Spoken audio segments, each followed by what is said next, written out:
saya Naura Zahra akan membahas artikel yang berjudul Peran Santri dalam Norm Sikap Pondok Pesantren Nazatul. Untuk selanjutnya, penyajian akan dibahas oleh Fatin dan teman lainnya. Norma adalah aturan-aturan yang dilengkapi dengan sanksi-sanksi kepada orang yang melanggarnya atau dikatakan seperangkap tatanan baik yang tertulis maupun tidak tertulis yang berlaku dan merupakan pedoman sehari-hari. Dalam sebuah lingkungan ataupun pondok pesantren pasti ada ketetapan yang harus dilakukan, seperti norm sikap. Norm sikap adalah sesuatu perilaku yang meliputi tata krama seperti contohnya norm sikap yang sedang diterapkan di pondok pesantren Nahdlatul Ulama. Santri diajarkan tentang cara menghormati yang lebih tua dan menyayangi yang lebih muda. Menata barang yang sudah digunakan agar sesuai dengan 5R, ringkas, rapi, bersih, rajin, dan rawat. Dan ketertiban lainnya yang harus diterapkan.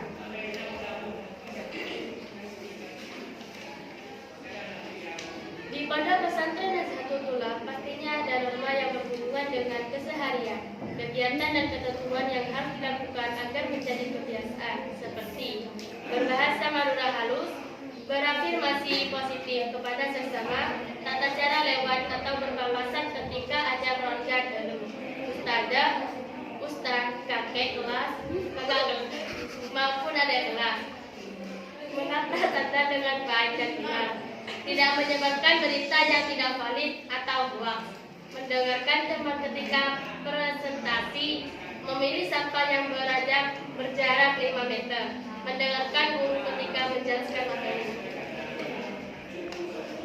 Selanjutnya, apa manfaat norm sikap santri? Kenapa norm sikap itu harus dilakukan? Oke, manfaat norm sikap santri yakni mengubah kebiasaan yang buruk menjadi baik, mengetahui nama yang pantas dilakukan dan yang tidak pantas untuk dilakukan.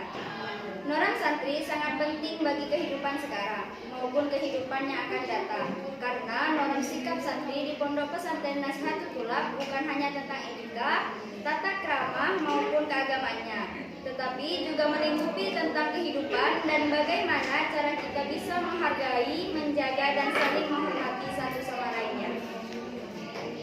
Selanjutnya adalah sesi pertanyaan. Baik, saya tampung 3 pertanyaan saja. Teman-teman, apakah ada yang ingin bertanya?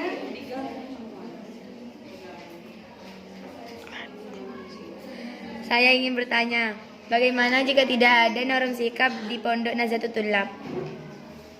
Selanjutnya,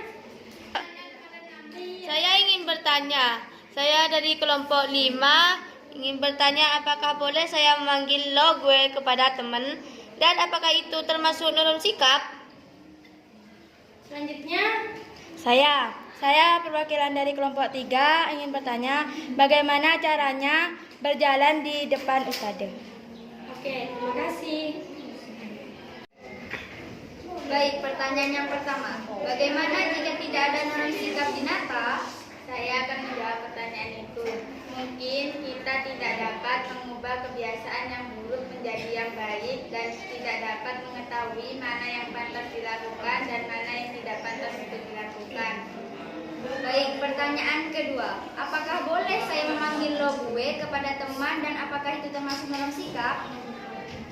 Jawabannya adalah alangkah lebih baiknya menggunakan yang lebih baik seperti saya, aku, kamu, dan jika ditanya lo gue termasuk norm sikap, tentu saja tidak.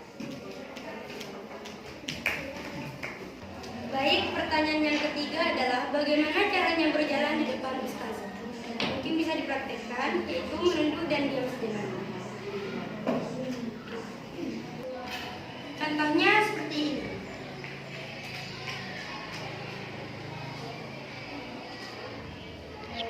Cukup sekian pembahasan artikel materi dalam sikap pondok pesantren Nahdlatul Ulama dari kami. Kami akhiri. Assalamualaikum warahmatullahi wabarakatuh.